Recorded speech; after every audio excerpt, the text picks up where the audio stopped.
Hi friends, welcome here, welcome back. I am so excited to talk about the books that I read in April because let me tell you, it was the best reading month that I have had in a very long time in terms of quantity and quality. So that's what I like to hear, okay? I read 11 books and let's just dive in, okay? Let's just dive in. The very first book that I read in April was The Nightingale by Kristin. This was a 5-star read through and through.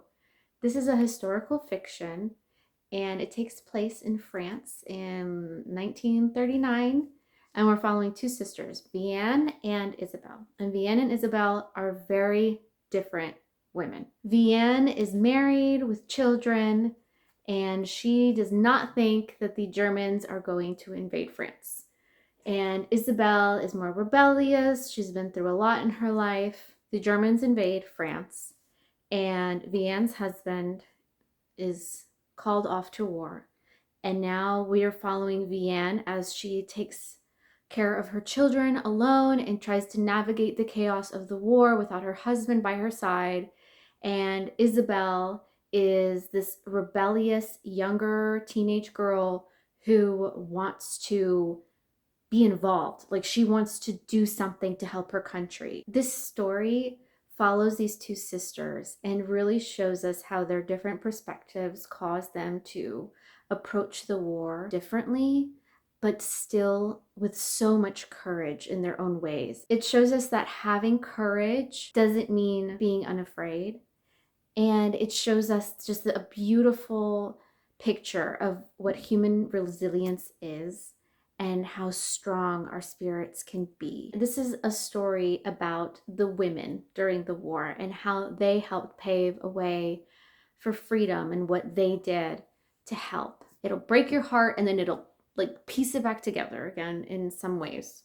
Some ways your heart's just gonna be broken, but in other ways, it'll come back together a little bit, okay? So don't worry. I highly recommend this if you feel like going through that emotional trauma. Content warnings is obviously a story about war. There's violence in it. There's some graphic violence in it, and there's violence against children as well. There's also some sexual assault. So just a heads up. The next book I read was Sleeping Giants by Sylvain Neuvel. I gave this book 4 stars. I don't really know what to say about this book. It's like a sci-fi, but it's also a thriller. We're following this main character who, when the story starts, she's a young girl. It's her birthday. She just got a bike for her birthday. She's so stoked about it. She's out riding her bike in the evening, and she falls into a huge hole in the earth. And then when they come to get her, she's in the palm of a metal hand. A huge metal hand. She's right there in the middle of it. So what the heck is that? So now fast forward 17 years later, and she's a physicist, and she's leading this team who's trying to figure out what this alien thing is from and where the other pieces are, because if they found a hand, there's got to be more to the body, right? This was very, very captivating. It was so engaging, especially because I did a immersive read. I listened to the audiobook while I read the book. It was so immersive. The audiobook is a full cast. It's very well done, and it's told in an interview style. That was really fun to listen to. The back and forth was really good. It goes between interviews and like voice memo diary entries. However, this didn't get beyond a 4-star for me because of that. Because it was an interview style, I never really felt very deeply connected with the characters. I never really got to emotionally care for them very much. And so when things were happening to them, I was like interested in the plot and what was going on. It was very interesting, but like I didn't really care like about the trauma. I'm sorry. Very fun. This is the first book of a trilogy, and I will be reading the next book eventually. Okay. Then I took I went back to 7th grade English class and did my homework that I had never that I hadn't done. I read The Outsiders by S.E. Hinton. I finally read The Outsiders. This was good. Like, I should have done my homework. This was good. I gave it a 4.25. This is following Pony Boy, who's I think 13-year-old or 14-year-old young boy, and he lives on the east side in the rough part of town. They call themselves the Greasers, and they have this rivalry with the wealthier elites on the other side of town, the Socs. It's just this kid telling a story. I think it spans maybe 1 or 2 weeks, and he's telling the story of what happened in the gang. There's some violence in it, you know. He's an orphan and he's living with his 2 big brothers, and they're just a part of this gang of the Greasers. They like schedule fights with the other gangs. I mean, it's just a story about adolescence and trying to find, you know, he's trying to find his way and figure out who he is in this gang and as a person. I don't really know what to say about this book. It's very short. It's like 150 pages. Once I got into it and got familiar with his voice, I did enjoy it. There's a violent thing that happens. Once that happened, it got interesting. I think this is considered like one of the first YA novels. It came out in the 60s or something. And I can understand why this is read in schools. I feel like it would open up a lot of topics for discussion about growing up and being insecure and pressure and to be certain people and all that stuff. Despite the violence in this, I think it's appropriate. I think it's appropriate for middle school. So that's what I read. Okay. The next book I read was Matilda. Matilda, good old classic Matilda. We all love Matilda. 2 stars. Where do I even start with this book? We're following this little girl who is abused by her parents, okay? They don't care about her. They're constantly verbally abusing her. They ignore her. And she finds her escape in books. And that's why I love Matilda, right? She's 5 years old and she walks her butt to the library, sits there and reads and reads and reads all day. She read all of the children's books in the library. Now she's reading adult classics. She's a girl genius. Then she goes to school. She goes to school and she's got to deal with Miss Trunchbull, the principal, who hates children, verbally and physically abuses the children. And guess what? Guess what? None of the teachers do anything about it. Also, she has powers, so she can move things around with her brain. I gave this book 2 stars because of the nostalgia and because I love Matilda as a character. But I am so glad that I read this book before I just like sat down and started reading it to my kids one day, because this book is a little much in my opinion. I don't think this is appropriate and I don't want to read it to my kids. Miss Trunchbull's verbal abuse was way more than the movie. She has her teacher, Miss Honey, who we're supposed to just like be in love with Miss Honey. Like when we watched the movie, I remember Miss Honey saves Matilda. She's so sweet and gentle with the students. Everybody loves Miss Honey. Miss Honey didn't do nothing, okay? She didn't do anything. She didn't help Matilda. She didn't help any of the other students getting verbally and physically abused. None of the teachers did anything in this book to help the children. As a matter of fact, they wouldn't help the children because the nobody would ever possibly believe what was happening at the school. So there was no point in even bringing it up. Y'all, I just can't. Okay, I just can't with this. It's a no. It's a no for me on all accounts. I think I just might hate this book. I'm gonna be real. Next up. This is where we kind of like dipped down. You know, we started with Matilda. We're like going down a little bit. And then we'll go back up later, okay? So just hang in there with me. The next book that I read was Daisy Jones and the Six by Taylor Jenkins Reid, and I gave this book 2 stars. I also talked a lot about this book in the same reading vlog, so I'll keep my comments a little brief here. Daisy Jones and the Six is a story following this band from the 70s. It's told in another interview style book where they're interviewing all the bandmates about what the band went through all those years ago and why they broke up. The audiobook was very engaging, very well done. I do not think that I would have been able to finish this book if it hadn't been for the audiobook. This book was just not for me. Obviously, it was about a rock band in the 70s. It's sex, drugs, rock and roll. I should have known better than to pick this up and to think that I was going to be thrilled with the content. I wasn't. I can deal with the language. I can deal with the talk about promiscuity and all that stuff, but there was talk about abortion toward the end, and I just hate how that was handled. It just sat really heavy on my heart, and I think that really put a damper on the entire experience. Even though the experience was already not great, it just already wasn't good. This book was a reminder for me to just listen to my convictions, stop picking things up just because they're popular or like I must like it, everybody else likes it. No, that's not the case. We'll do better next time. Okay, let's move along. This is when it like goes up. I read When the Day Comes by Gabrielle Meyer. I gave this book 5 stars. The more I think about it, the more I'm like 5 stars is not enough for this book. It's not enough. We follow Libby, and Libby lives 2 lives. One is in Colonial Williamsburg, and then she goes to sleep and she wakes up in New York City. Where is she? Gilded Age, New York City, 1914. And when she turns 21, she has to decide which timeline she's going to stay in, and her body dies in the other one. But listen, she can't go messing around with the timelines. She can't try and switch things up with the knowledge she has in one and stuff like that. Otherwise, she forfeits that timeline, okay? This book was so engaging for me. I had no clue that I was that interested in Colonial Williamsburg. Y'all, I am. I don't know what to say, okay? I grew up in Virginia. I went to Williamsburg several times on field trips, okay? It was boring. It was really boring. But I think I should go back. I think I should go back and really, really see what was going on, because I got chills just think about it.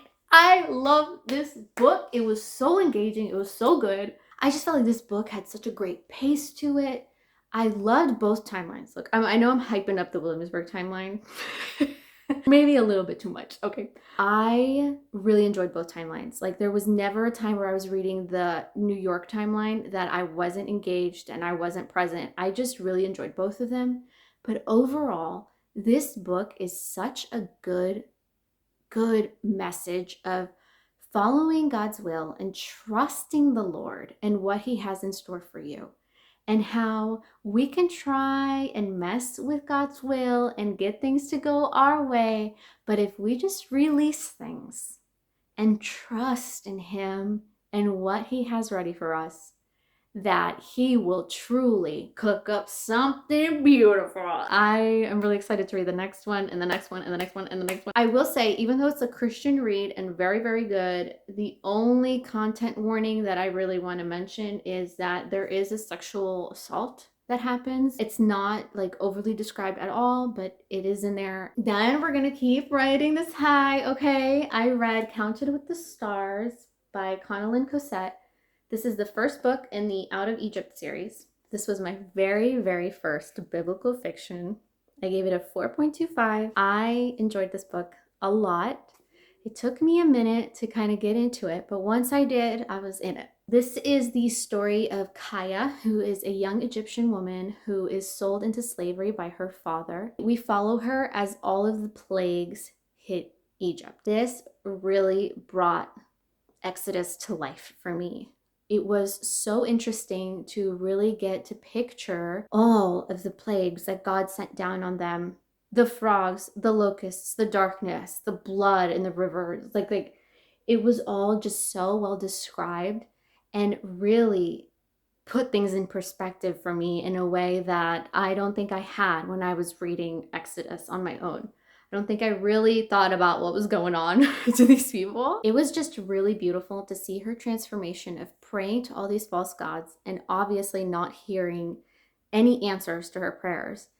And then slowly developing her faith in God as she decides to follow the Hebrews out of Egypt and through the desert, and the way that God provided for them over and over and over again. And it just like gradually opens her eyes to trusting the Lord. And I just really enjoyed this book. I thought it was so good.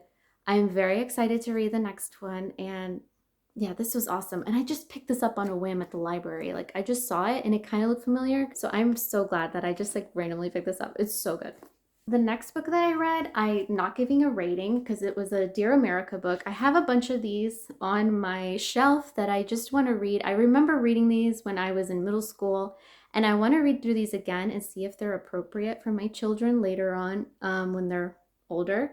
But this is The Winter of Red Snow, The Revolutionary War Diary of Abigail Jane Stewart, 1777. As you can see, the colonial Williamsburg aspect in When the Day Comes, really, I was like, what else can I read? This is her experience during the Revolutionary War in a very, very dark, cold winter and what the soldiers went through.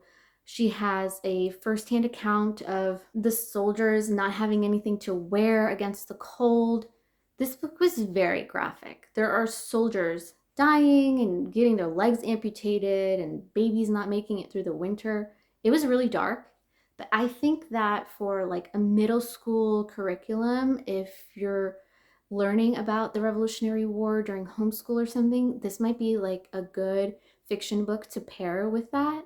At least that's what I plan to do and what I hope to do with these books one day for the ones that I feel hold up and are strong. While I'm not rating this, I am going to keep it on my shelf, and I do have a few more to get through. I remember just eating these up when I was a kid. Anytime I find these thrifting, I bring them home. All right, next up. Oh, girl, I can't believe I read this many books. Okay, Hemlock and Silver, T. Kingfisher. I gave this a 3.25. We ended on a lower note, but still a very fun ride with this book. This book, we follow healer Anya, and she is summoned by the king. This is a Snow White retelling, a dark Snow White retelling, but honestly, I don't know if it's like, don't expect like heavy Snow White retelling. This is really its own thing. She's summoned by the king because his daughter Snow is dying and he believes that she is being poisoned. Nobody can figure out what is going on with her. Oh, and he killed the queen because he found her trying to take out the heart of his other daughter, by the way. I forgot to mention that. So healer Anya is going on this journey to try and figure out what's up with Snow, why she's barfing and sick all the time. And she ends up finding a whole other world in the mirror. That's all I'm going to say. This book was definitely intriguing. That's why I read the whole thing. You're in healer Anya's mind the whole time. She's just like a goofy woman. Like, she's 35 years old. She's a total goofball. She's a little awkward, but she's very intelligent. I enjoyed being in her mind. But this book was very plot driven. There wasn't a lot of getting to know other characters and dialogue and growing relationships. It was really like, this girl is poisoned. This is what we need to do. Now this is what we need to do. Now this. And I just felt like in the midst of it all, I really didn't connect to anybody because of that. I also found the magic system very confusing. I think I'm in the minority because most people online are giving this 5 stars and they love it. I was confused. I kept having to reread things. And I still can't explain to you. I was trying to tell my husband, like, with the magic system, what was going on, and I couldn't do it. So I missed something. It was fun. I might try another one of her books at some other point. But, I enjoyed my experience, but I'm probably going to forget all about this. Those were all of the, like, adult books that I read. But I do want to add these to my list because I read these 2 books a lot this month, okay? And I will get credit for these. Dog Man, Captain Underpants, and the Perilous Plot of Professor Poopy Pants. This is the 4th book of Captain Underpants. This is by far the worst. My almost 4-year-old would say otherwise. He loves this book. Dog Man is a lot more fun to read, okay? He also loves this book. He will spend all day long looking through these books. And listen, that's cool with me. When I read him this and somebody says stupid or suck or whatever word I don't want him saying, I just switch it up. He loves these. I'll keep reading these to him. Boy, this one was rough. That's it for my reading wrap up. I am so thrilled. With the way that this month went. I'm so grateful that I just felt good about what I was reading, picking up books that were actually interesting to me, and just That's what it's about. It's just having fun. It's not about the quantity. It's about the quality. And the quality was good. I'll be back soon with more shenanigans. Don't you worry. Okay? Then y'all just have fun. You have fun being the cute little nerd you are, okay?